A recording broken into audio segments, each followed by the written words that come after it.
ഞാൻ രാജശ്രീ കൃഷ്ണദാസ്. വിശദമായ വാർത്തകളിലേക്ക്. കോഴിക്കോട് പാളയം പച്ചക്കറി മാർക്കറ്റ് ഡിസിസി പ്രസിഡന്റ് കെ പ്രവീൺകുമാറും സംഘവും സന്ദർശിച്ചു. കച്ചവടക്കാരോടും തൊഴിലാളികളോടും മാർക്കറ്റിലെ പ്രശ്നങ്ങൾ ചോദിച്ചറിഞ്ഞു. മാർക്കറ്റ് നിലവിലുള്ള സ്ഥലത്തു നിന്നും മാറ്റാനുള്ള നടപടികളിൽ നിന്നും അധികൃതർ പിന്മാറണമെന്നും അദ്ദേഹം പറഞ്ഞു.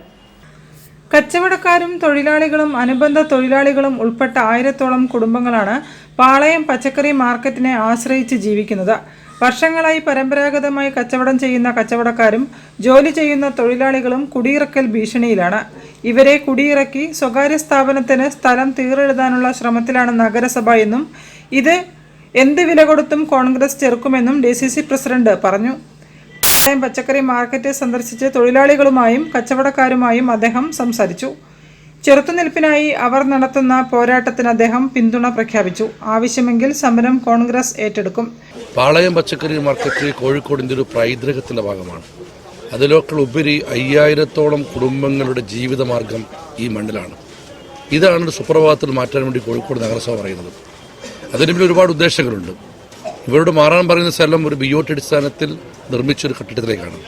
അവിടെ കച്ചവടം സാധ്യമല്ല. ഇവിടുന്ന് അവരെ മാറ്റി ഇവിടെയും BOT അടിസ്ഥാനത്തിൽ ഏതോ വ്യവസായി കൊടുക്കാനുള്ള കോഴിക്കോട് നഗരസഭയുടെ ഗൂഢ ഉദ്ദേശത്തിന്റെ ഭാഗമായിട്ടാണ് ഈ പച്ചക്കറി മാർക്കറ്റ് ഇവിടുന്ന് മാറ്റൽ പരിപാടി മുന്നോട്ട് പോകുന്നത്. ഇതൊരു കാരണവശാലും നടക്കില്ല. കോൺഗ്രസ് അനുവദിക്കില്ല. ഇവിടെ തൊഴിൽ ചെയ്യുന്ന കച്ചവടം ചെയ്യുന്ന തൊഴിലാളികൾക്കും കച്ചവടക്കാർക്കും ഒപ്പം ഉണ്ടാവും. ഈ സമരം വേണ്ടി വന്നാൽ കോൺഗ്രസ് ഏറ്റെടുക്കുകയും ചെയ്യും. ഡിസിസി പ്രസിഡന്റിനോടൊപ്പം കോർപ്പറേഷൻ പ്രതിപക്ഷ നേതാവ് KC Shobhitha, DCC general secretary SK Abubakar, block president Subair, INTUC ജില്ലാ പ്രസിഡന്റ് K രാജീവ്, മണ്ഡലം president PT Majeed, NP Sanal എന്നിവരുമുണ്ടായിരുന്നു. News bureau, Kozhikode. ഘടനാപരമായ മാറ്റങ്ങളെക്കാൾ ഗുണപരമായ മാറ്റങ്ങളാണ് പൊതുവിദ്യാഭ്യാസ മേഖലയിൽ